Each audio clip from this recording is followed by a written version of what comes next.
সুপ্রিয় দর্শক মণ্ডলী, আজকের সংবাদপত্রে আপনাদের সবাইকে স্বাগত জানাচ্ছি। দর্শক মণ্ডলী, আমাদের সঙ্গে রয়েছেন সিনিয়র সাংবাদিক সালেউদ্দিন। সালেউদ্দিন, স্বাগত আপনাকে। আমার দেশে আজকে শিরোনাম আছে নারকীয় হত্যায় রাজনীতিতে ঝড়, ব্যবসায়িক দ্বন্দ্বে নৃশংস খুন, পুতুলকে বাধ্যতামূলক ছুটিতে পাঠালো WHO। মানবজমিন জাতীয় ঐক্যমত্য কমিশন নিয়ে রাজনৈতিক বিভাজন স্পষ্ট, অনিশ্চয়তা ঘনীভূত। আর সোহাগ হত্যাকাণ্ড নেপথ্যে কি দেশ জুড়ে ক্ষোভ, হত্যাকারীদের অন্য কোথাও থেকে আনা হয় তারেক রহমান। কালবেলা পেপরুয়া 53 এজেন্সি সম্পূর্ণ সত্য প্রকাশের শর্তে রাজশাহী মামুনকে ক্ষমা, ধৈর্যের পরীক্ষায় চাপ বাড়ছে বিএনপির। দেশ রূপান্তর নির্বাচন বিলম্বে, সক্রিয় অদৃশ্য শক্তি, বাবা নেই তো ঘরে কেউ নেই, আর নৃশংসতা চরমে, জনমনে বাড়ছে উদ্বেগ উৎকণ্ঠা। খবরের কাগজ বিক্ষোভে উত্তাল সারা দেশ, শর্ত সাপেক্ষে ক্ষমা পেলেন মামুন, বিএনপির জন্য সতর্কবার্তা বিব্রত হাইকমান্ড। আলোকিত বাংলাদেশ, খুনি চাঁদাবাজের আস্তানা ভেঙে দাও স্লোগানে উত্তাল দেশ। বঙ্গভবনে পদযাত্রা, রাষ্ট্রপতিকে স্মারকলিপি। এটা হচ্ছে উত্তাল 24-এর এই দিনে। করতোয়া সোহাগ হত্যাকাণ্ডের কারণ নিয়ে ভিন্নমত, রাজধানীতে আইন শৃঙ্খলার অবনতি, বিব্রত বিএনপি, দেখছে ষড়যন্ত্র।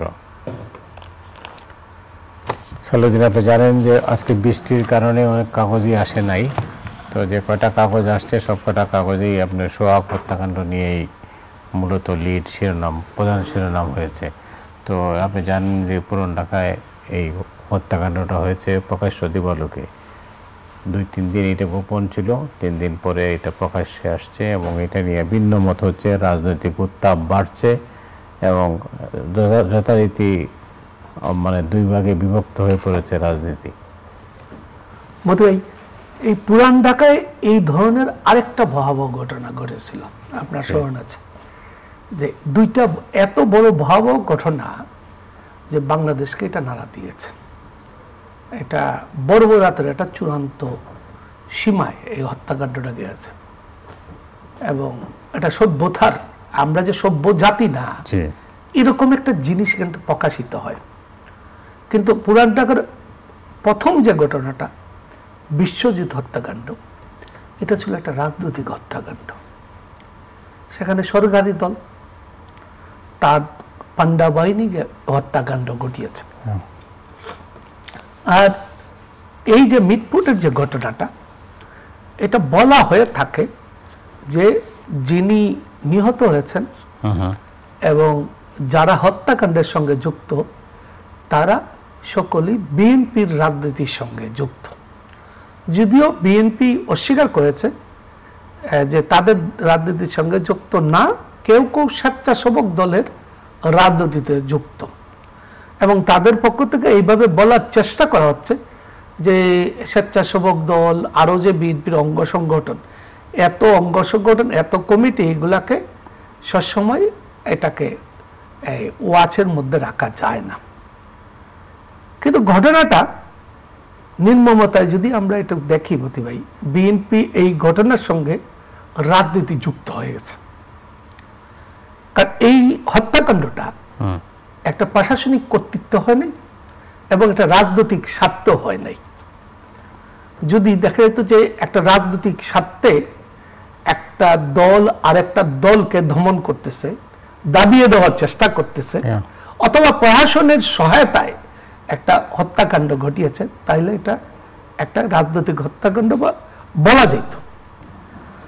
এই হত্যাকাণ্ডটা বিএনপির দলীয় লোকরা যুক্ত থাকলেও এটা হচ্ছে একটা ব্যক্তিগত দ্বন্দ্বের ফসল। আমাদের এই দেশে প্রায় 16-17 কোটি মানুষ, এর একটা বড় অংশ বিভিন্ন রাজনৈতিক দলের সঙ্গে যুক্ত এবং প্রতিদিন যে গ্রাম দেশে যে খুন হয়, দেখবেন সেও কোনো আওয়ামী লীগ নেতা, নাহলে বিএনপি নেতা, নাহলে জামাত নেতা, নাহলে শাসক আন্দোলনের নেতা। এর জন্য বলা যাবে না যে এটা একটা দলীয় হত্যাকাণ্ড। কিন্তু এই ঘটনাকে কেন্দ্র করে গত রাতে যে ঘটনাগুলো ঘটল, এটা এই গণ অভ্যুত্থানের চেতনার পরিপন্থী। কেন অতি ভাই? গণ অভ্যুত্থানের মূল চেতনা কি ছিল? ঐক্য এবং ফেসিবাদের বিরুদ্ধে 16 বছর লড়াই হয়েছে, কিন্তু ওই লড়াইয়ে বিজয় লাভ করা সম্ভব নয়। কেন? সমস্ত শ্রেণী পেশার মানুষ, স্কুলের ছাত্র, মাদ্রাসার ছাত্র, কৃষক, শ্রমিক, মেহনতি মানুষ, হ্যাঁ, নারী, সব মানুষ এই আন্দোলনে, শেখ হাসিনার আন্দোলনে যুক্ত হয় নাই। এই শেখ হাসিনার এই পতন আন্দোলনে বাংলাদেশে একটা মহা ঐক্য সাধিত হয়েছিল। এখন আপনি দেখেন, আমি এই কথাগুলো বলছি কেন, একটা বড় দুটো কাজ আমাদের সামনে। একটা হলো আমরা সংস্কারের কাজে হাত দিয়েছি, অনেকগুলো সংস্কার, 12টি কমিশন, এর মধ্যে বড় দুটি হচ্ছে নির্বাচন সংক্রান্ত এবং সংবিধান সংস্কার। এবং এইটা আমরা প্রতিদিন সমস্ত রাজনৈতিক দল প্রতিদিন এক জায়গায় বসে একটা ঐক্যমতের মধ্যে, আমাদের মধ্যে যদি সেই ঐক্য না থাকে, আমাদের মধ্যে যদি হীন স্বার্থ তৈরি হয়ে যায়, ক্ষমতায় যাওয়ার মোহ বেশি তৈরি হয়ে যায়, তাহলে এই কাজটা এগিয়ে নেওয়া যাবে না। এক। দুই, কালকে দেখেন যে, আমি নাম বলি না, তারেক রহমানের বিরুদ্ধে অশ্লীল স্লোগান দেওয়া হয়েছে। এই বিএনপির অনেক দায় আছে, আমি দায় নিয়ে বলবো অতি ভাই, কিন্তু এই ঘটনার সাথে দলগতভাবে কি বিএনপি দায়? এটা কি দলীয় কোনো হত্যাকাণ্ড? কিন্তু যেভাবে স্লোগানটা দেওয়া হয়েছে, আজকে অনেকে বলছিলেন, কয়েকজন সাংবাদিকই বলছিলেন, কেন আন্দোলনের সময় স্লোগানগুলো হয়েছে না, আরো তো অশ্লীল স্লোগান হয়েছে। আন্দোলনের একটা চূড়ান্ত পর্যায়ে গিয়ে হয়েছে। আপনি জানেন, যুদ্ধের ময়দানে মানবতা থাকে না, অনেক সময় থাকে না, কিন্তু তারপরেও কিছু মানবতা, কাকে হত্যা করতে হবে, কাকে হত্যা করা যাবে না, তারও একটা গাইডলাইন আছে। কালকে ধরেন এই যে এরকম একটা স্লোগান দেওয়া হইল, এটা উদ্দেশ্যমূলক, এটা রাজনীতির একটা হীন স্বার্থ। এটা সোহরাওয়ার্দী উদ্যান থেকে শুরু হয়েছে অতি ভাই। সোহরাওয়ার্দী উদ্যানে একটা সমাবেশ হয়েছে শাসনতন্ত্র আন্দোলনের, এইখানে যেসব দলগুলো ছিল ওই সব দলগুলোরই কাল মিটিং হয়েছে, এবং মিটিংকে তারা মূলত বিএনপির বিরুদ্ধে টার্গেট করেই করছে। এখন আসেন মধ্যে বিএনপির কি দায়? বাংলাদেশে বিএনপি একটা বড় দল, আমরা প্রায়ই শুনতেছি বিএনপির নেতা কর্মীরা চাঁদাবাজি এবং অপরাধমূলক নানান কাজের সঙ্গে যুক্ত। শুধু এই তৃণমূলের নেতা না, কেন্দ্রীয় নেতারও অনেকের বিরুদ্ধে আমরা শুনি কিছু কিছু বিশ্বাসযোগ্য তথ্য আমাদের কাছে আছে যে তারা চাঁদাবাজি করেন। এই ধরনের অভিযোগ কিন্তু এনসিপির বিরুদ্ধেও আছে। জামাতের চাঁদাবাজির প্যাটার্নটা অন্যরকম। তাদের নানান ধরনের ব্যবসায়িক প্রতিষ্ঠান আছে, নানান ধরনের ব্যবসায়িক কাঠামো আছে, কিন্তু এইসব অভিযোগ আমরা শুনি। বিএনপি, আপনি একটু আগে বলছিলেন প্রায় 4,500 বহিষ্কার করেছে। মতি ভাই, এটা হইলো কেউ একজন অপরাধ করবে এবং তাকে বহিষ্কার করবে, এটা একটা দলের কাজ হয় না। আমি বিএনপির কেন্দ্রীয় নেতৃত্বের সাংগঠনিক যে দক্ষতা, যে যোগ্যতা, তার অভাব এখানে লক্ষ্য করতেছি মতি ভাই। দেখেন, বিএনপি 5ই আগস্টের পর তার তো যেসব সংগঠন আছে, এই যে বললাম স্বেচ্ছাসেবক দল, যুব দল, ছাত্র দল, তারপরে আরো নানান ধরনের সংগঠন, দুগান বেরোয়েছে। দুগানই আমি বলবো, আওয়ামী লীগের আমলে এরকম নানান দুগান ছিল। মানে অঙ্গ সংগঠনের পরেও যে কতগুলো সহযোগী সংগঠন ছিল, মহিলা সংগঠন ছিল, যুব মহিলা দল, আওয়ামী মহিলা লীগ, আবার যুব মহিলা লীগ, তো এরকম নানান ধরনের সংগঠন ছিল। এই সব সংগঠনের মধ্যে সবচেয়ে বড় যেটা আপনি দেখবেন, যুবলীগ এবং ছাত্রলীগের অত্যাচারে দেশের মানুষ অতিষ্ঠ হয়ে গেছিল।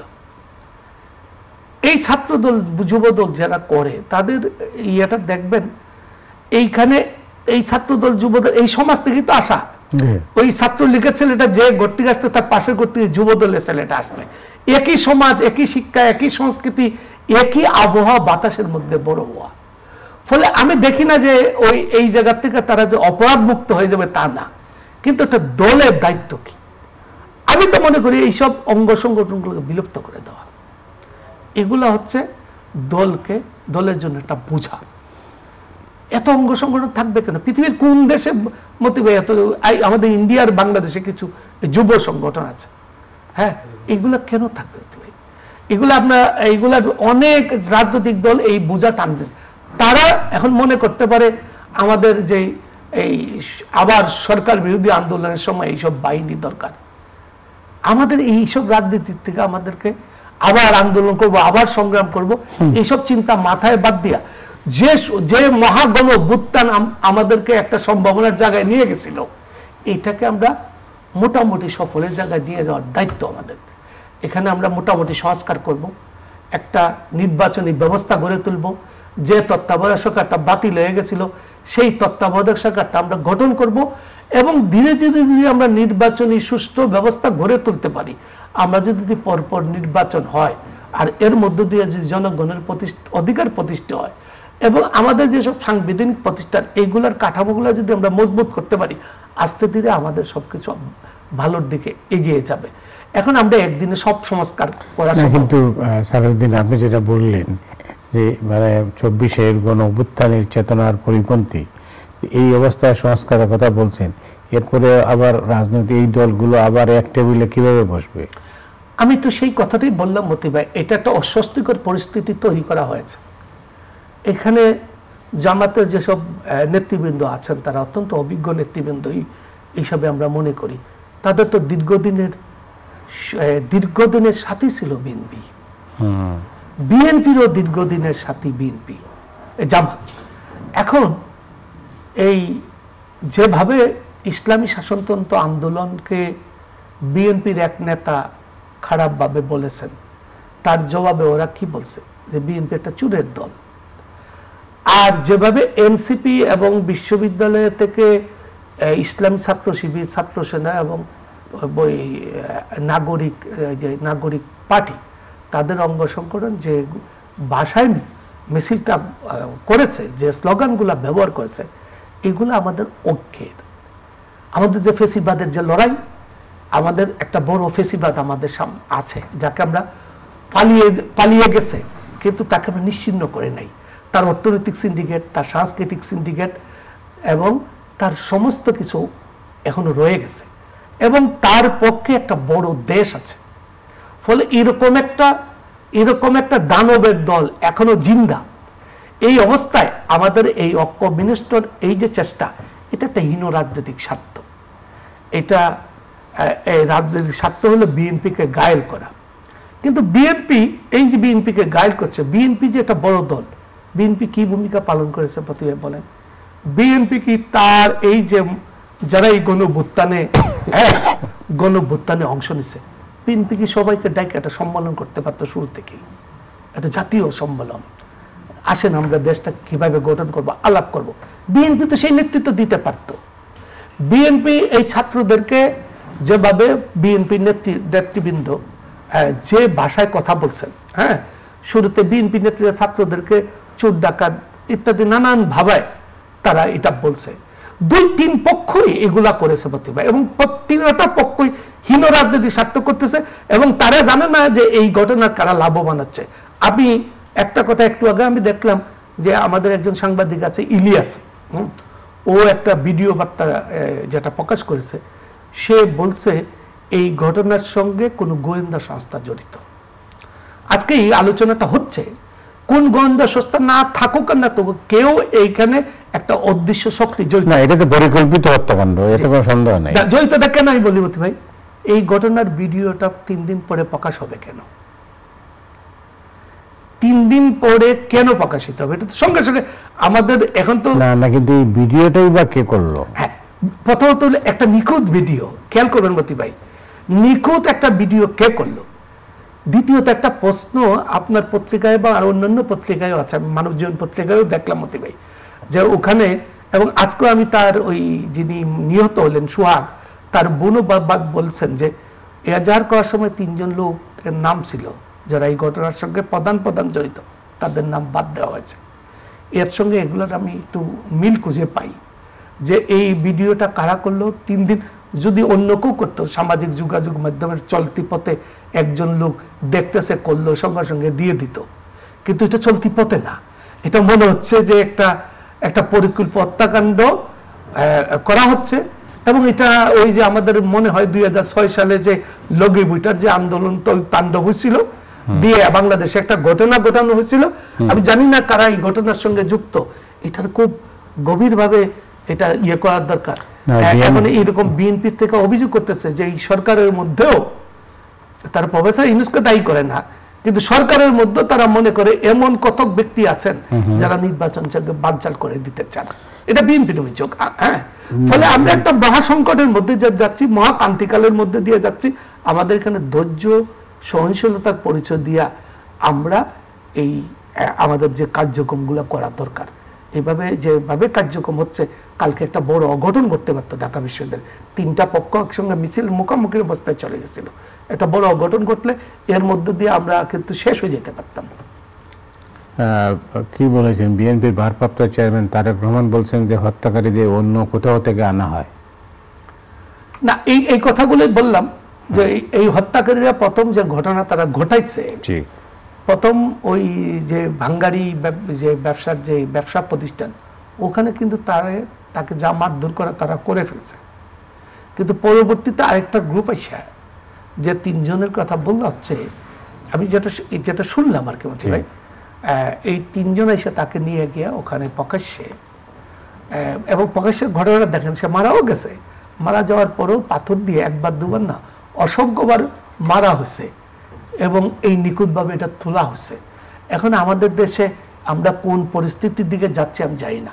আরো ঘটনা আছে মতি ভাই, এখানে আন্দোলনকারীদের মধ্যে, আমাদের গণ-অভ্যুত্থানের শরিকদের মধ্যে, এখানে তো এই ঘটনার বেনিফিশিয়ারি কে? এই যে ঘটনা ঘটলো, 3টা পক্ষ যে মুখোমুখি হইলো, বেনিফিশিয়ারি হচ্ছে আওয়ামী লীগ।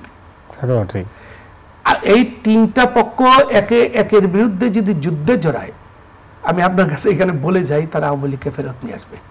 এবং তারা 3টা রাজনৈতিক দল, প্রধানত আমি 3টা রাজনৈতিক দলকেই বলি, এনসিপি, জামাত এবং বিএনপি, তারা 3 জনই এর ফলাফল ভোগ করতে হবে। কারণ তারা যেভাবে একে অপরের বিরুদ্ধে অশ্লীল এবং হীন রাজনৈতিক স্বার্থে যুদ্ধে নামছে, এতে আওয়ামী লীগ এখানে ফিরে আসার সম্ভাবনা তৈরি হচ্ছে না। কিন্তু ওদিকে আপনি জানেন যে জাতীয় ঐকমত্য কমিশন নিয়ে কিন্তু রাজনৈতিক বিভাজন খুবই স্পষ্ট। এখন ঐকমত্য কমিশন অনেক কাজ করছে, কিন্তু এখনো প্রধান অনেকগুলো কাজ বাকি। যেমন ধরেন, তারা একটা এনসিসি নামে একটা কাউন্সিল গঠন করছিল, যে কাউন্সিলের প্রস্তাব ছিল যে এই কাউন্সিলের প্রেসিডেন্টের নেতৃত্ব হবে, এই কাউন্সিলে প্রধানমন্ত্রী, বিরোধী দল নেত্রী, প্রধান বিচারপতি, স্পিকার, তারা থাকবেন। তারা জাতীয় আমাদের যে সাংবিধানিক প্রতিষ্ঠান, দুদক, ইলেকশন কমিশন, মানবাধিকার কমিশন, পাবলিক সার্ভিস কমিশন ইত্যাদি প্রতিষ্ঠানগুলো নিয়োগ দিবেন। বিএনপি এইটাতে তারা আপত্তি জানাইছে। তারা বলছে এই ধরনের কমিটি রাষ্ট্রকে দুর্বল করবে। এর পরিপ্রেক্ষিতে তারা নতুন করে আরেকটা আলাদা প্রস্তাব হাজির করছেন। যেমন আমাদের এখানে তত্ত্বাবধায়ক সরকার যদিও রিভিউ পিটিশন আদালতে বিচারাধীন, কিন্তু সুপ্রিম কোর্টের আপিল বিভাগ এই বিচারটা স্থগিত রেখেছেন, কারণ উনি দেখেছেন এখানে একটা রাজনৈতিক প্রক্রিয়া চলছে, সমস্ত রাজনৈতিক দল একটা সুন্দর গঠনমূলক একটা কিছু করবে, এই প্রত্যাশা এই রিভিউ পিটিশনটা স্থগিত আছে। এখন তত্ত্বাবধায়ক সরকার গঠন এবং প্রত্যেকটা প্রতিষ্ঠানের জন্য আলাদা আলাদা কমিটি গঠনের কথা তারা প্রস্তাব নিয়ে আসছে। কিন্তু এখন যেটা আছে আর কি, যে বিএনপি তারা বলতেছে, তারা একটা সংবাদ সম্মেলন করে তারা একটা তালিকাও উপস্থাপন করছে, যে আমরা এই পর্যন্ত ৭৭টা প্রস্তাবে, আমরা সম্ভবত ৭৭ বা ৮৭টা প্রস্তাবে আমরা ঐক্যমত হয়েছি। কে বলে আমরা দ্বিমত পোষণ করতেছি। হ্যাঁ, আর কিছু কিছু বিষয়ের মধ্যে আমরা আলোচনার পর্যায়ে আছি, আর কিছু কিছু বিষয়ে আমাদের দলীয় স্পষ্ট বক্তব্য আছে। এটা হচ্ছে বিএনপির দাবি। একই সঙ্গে এটা বিএনপি মনে করে, এবং অনেকেই যারা সংবিধান সম্পর্কে ধারণা রাখেন, যে এই যে সংস্কার কমিশন ধরেন সফলই হইল, তাহলে এটা কিভাবে সংবিধানে ঢুকবে। আচ্ছা, বিএনপি মনে করে যে এই নির্বাচনটাকে, বিএনপি শুরু থেকে বলতেছে এই নির্বাচনকে বিলম্বিত করার, বাধাগ্রস্ত করার একটা ষড়যন্ত্র আছে। সেই জন্য বিএনপি শুরু থেকে 3 মাসের মধ্যে, কখনো 6 মাসের মধ্যে, পরে ডিসেম্বরের মধ্যে, এখন আইসা তারেক রহমান সাহেবের সঙ্গে প্রধান উপদেষ্টার বৈঠকের পরে একটা তারিখ ধার্য হয়ে আছে, যদি সংস্কারগুলো বাস্তবায়ন সম্ভব হয়, বিচারের দৃশ্যমান অগ্রগতি হয়, তাহলে রমজানের আগে নির্বাচনটা হবে। কিন্তু বিএনপি মনে করে যে এইসব সব দাবি মানা হইল, আর এটা বর্তমানে রাজনীতি যে পরিস্থিতি বিরাজ করে, এটা আমিও এখন বিশ্বাস করি যে বিএনপি মনে করে যে জামাত এবং এনসিপি এবং ইসলামী শাসনতন্ত্র আন্দোলন তারা সংসদ নির্বাচনের আগে গণপরিষদ নির্বাচন চাইবে। তারা তো চাচ্ছেই। এবং এই গণপরিষদ নির্বাচন বিএনপি বলতেছে আগে জাতীয় সংসদ নির্বাচন, এর আগে কিছু না। সংবিধান দুই ভাবে পাশ করা যায়, গণপরিষদ নির্বাচনের মাধ্যমে করা যায়। গণপরিষদ নির্বাচন করা মানে হলে আমাদেরকে দুইটা নির্বাচনের দিকে যাইতে হবে, আগে সংবিধান ঢুকাইতে হবে এবং ওই সংবিধানের অধীনে আরেকটা নির্বাচন হবে। আবার বিএনপির বক্তব্য হইল আমরা আগে আমাদের দেশটাতে স্থিতিশীলতার জায়গায় যাক। এখন দেশের যে বড় দুইটা তিনটা গোষ্ঠী তারা কিন্তু নির্বাচনের জন্য উন্মুখ হয়ে আছে। এক হচ্ছে ব্যবসায়ী গোষ্ঠী, ব্যবসা বাণিজ্য স্থবির অবস্থায় বিরাজ করছে মতি ভাই। এবং আমাদের আপনি জানেন প্রবৃত্তির হারের আমরা একটা 10 নাম্বার দিকে আমরা যাচ্ছি। এবং আমাদের দেশপ্রেমিক সেনাবাহিনী, ইতিমধ্যে সেনাবাহিনী প্রধান তো সরাসরি বলেছেন যে জানুয়ারির মধ্যে আমরা নতুন সরকার দেখতে চাই। তো এর মানে এই না যে ফেব্রুয়ারির মধ্যে হইলে উনি আপত্তি করবেন। হ্যাঁ, ওনার আপত্তির জায়গা এটা না, ওটা ওনার আকাঙ্ক্ষা ব্যক্ত করছেন। ব্যবসায়ী সমাজ চায়, বিএনপি চায়। এখন আমরা এই যে আমরার মধ্যে এখানে হানাহানি এবং শুরু হয়ে গেছে, এই অবস্থা যদি আমাদের দীর্ঘদিন যায়, এটাকে কন্ট্রোল করতে পারবে না। এই ধরনের ঘটনা আরো আসবে, স্বাভাবিক প্রক্রিয়াও হবে, ষড়যন্ত্রের প্রক্রিয়াও হবে। এই যে আমরা আলাপ করলাম যে এই ঘটনার মধ্যে কোনো এজেন্সি যুক্ত থাকতে পারে, কারো ষড়যন্ত্র যুক্ত থাকতে পারে। সরকারের দায়টা কি? সরকারের দায় হলো মতি ভাই, এই ঘটনাটা ঘটলো 3 দিন আগে। আচ্ছা। তা এবং প্রকাশ্যে এইভাবে ঘটে একটা ঘটনা। ঢাকা শহরে প্রতিটি জায়গায় জায়গায় পুলিশ আছে। দীর্ঘ সময় ধরে এরকম একটা ঘটনা, দীর্ঘ সময় ধরে, আপনি ভিডিওটা দেখছেন, দীর্ঘ সময় ধরে একটা ঘটনা ঘটিয়ে তারা পালিয়ে যাচ্ছে। এবং সরকারের আরো দায় আছে। সরকার এখানে মব সংস্কৃতি যেটা চালু হয়েছিল, এটাকে দমন করার কোনো পদক্ষেপ নেয় নাই। এখানে মাজার ভাঙ্গা হয়েছে মতি ভাই, এখানে আপনার সাংস্কৃতিক কর্মীদের উপর হামলা হচ্ছে, এখানে নানান ধরনের এই মসজিদের ভিতরে ঢুকে হামলা হচ্ছে। এইগুলা কেন হচ্ছে? কারণ সরকার সক্রিয় ছিল না। আমরা ধরে নেই পুলিশের যে অবস্থা ছিল তাদের কিছুটা অসুবিধার মধ্যে ছিল, কিন্তু এটা তো 11 মাস থাকার কথা না। আজকে 11 মাস পরে এটা সরকারের সক্রিয়তার অভাব, কঠোরতার অভাবের কারণে এই ধরনের একটা ঘটনা প্রকাশ্যে দিবালোকে হয়েছে মতি ভাই। এটা প্রকাশ্যে দিবালোকে, এবং এটা সরকারের ইন্ধনে হয়েছে এটা আমি বলবো না, কিন্তু সরকারের ব্যর্থতাই হয়েছে এটা আমি বলবো। কিন্তু এই ব্যর্থতার সঙ্গে, এই ঘটনার সঙ্গে বিএনপির রাজনৈতিকভাবে দায় না থাকলেও দেশের সার্বিকভাবে যে কোনো ঘটনার সঙ্গে বিএনপির দায় যুক্ত হয়ে যায়। ফলে বিএনপির উচিত হলো তার দলের মধ্যে একটা শুদ্ধি অভিযান পরিচালনা করা। বিএনপি তার উপজেলা পর্যায়ে, জেলা পর্যায়ের যে কমিটি আছে, দরকার পড়লে ওখান থেকে ভালো লোককে দায়িত্ব দিবে যে ওখানে কারা কারা চাঁদাবাজ, ছিনতাইকারী, সমাজের অনিষ্টকারী আমাদের দলের মধ্যে আছে, তালিকা করো, তালিকা করে এদেরকে বের করে দাও। এবং বিএনপির এই ঢাকায় নেতৃবৃন্দরা বৈশা, সমস্ত নেতারা ঢাকায় বৈশা আছেন, তাদের উচিত গ্রামে প্রত্যেকটা জেলায় 1জন করে 2জন করে নেতা গিয়ে এইখানে তাদেরকে একটা মনিটর করা। বিএনপি আরো কিছু কাজ হচ্ছে হতে হবে। বিএনপির একটা জায়গায় 3জন 4জন করে প্রার্থী হচ্ছে। এই প্রার্থীরা প্রতি শনিবার, শুক্রবার, শনিবার এলাকায় যান, গিয়ে একজন যান সভাপতিকে সাথে নিয়ে, আরেকজন সেক্রেটারিকে কিনে ফেলছেন, তিনি যান সাধারণ সম্পাদককে সাথে নিয়ে, আরেকজন যান সাংগঠনিক সম্পাদককে নিয়ে। ফলে 3জন প্রার্থী 3টা গ্রুপ বানিয়ে ফেলছে। বিএনপি এটা জানে না এতদিন ধরে? বিএনপির এগুলো বন্ধ করা উচিত। বিএনপির উচিত হলো যে দলের ঘোষিত কর্মসূচি দলের স্থানীয় কমান্ডের মধ্য দিয়ে হবে এবং এই কমান্ডে সবাই উপস্থিত থাকবে। বিএনপির কোনো স্থানীয় কমিটি যেন কোনো একটা ব্যক্তির পক্ষে, যাকে দল প্রার্থী করে নাই, তার পক্ষে যেন ক্যাম্পিং না করে, কিন্তু বিএনপিগুলো করতেছে না। ফলে এটা না করার একটা বড় কারণ হচ্ছে বিএনপির প্রধান নেত্রী বেগম জিয়া অসুস্থ। আরেকজন প্রধান নেতা যিনি সক্রিয় দলের কার্যক্রমে এবং যার নির্দেশনাও যে দল চলছেন, তিনি 1000 কিলোমিটার দূরে অবস্থান করছেন। হ্যাঁ, এবং সময়ের একটা ব্যবধান আমাদের বাংলাদেশের সঙ্গে আছে। ফলে এই সব কারণে আর বিএনপির যিনি মহাসচিব অত্যন্ত অভিজ্ঞ মানুষ, কিন্তু তার বয়স হচ্ছে, তার একটা সচিবালয়ে থাকা উচিত ছিল, বা আরও যেসব কার্যক্রম একটা বড় দলের করা উচিত ছিল বিভিন্নভাবে, এইসব বিএনপির মধ্যে অনুপস্থিত। তারা বিএনপি যদি মনে করে তারা পুরনো ধারার রাজনীতি করবে, এটা অচল। অনেক ধন্যবাদ সালাউদ্দিন আপনাকে। দর্শক মণ্ডলী, আজ রাতের মতো এখানে বিদায় চাইছি। আগামীকাল আবার দেখা হবে। শুভরাত্রি।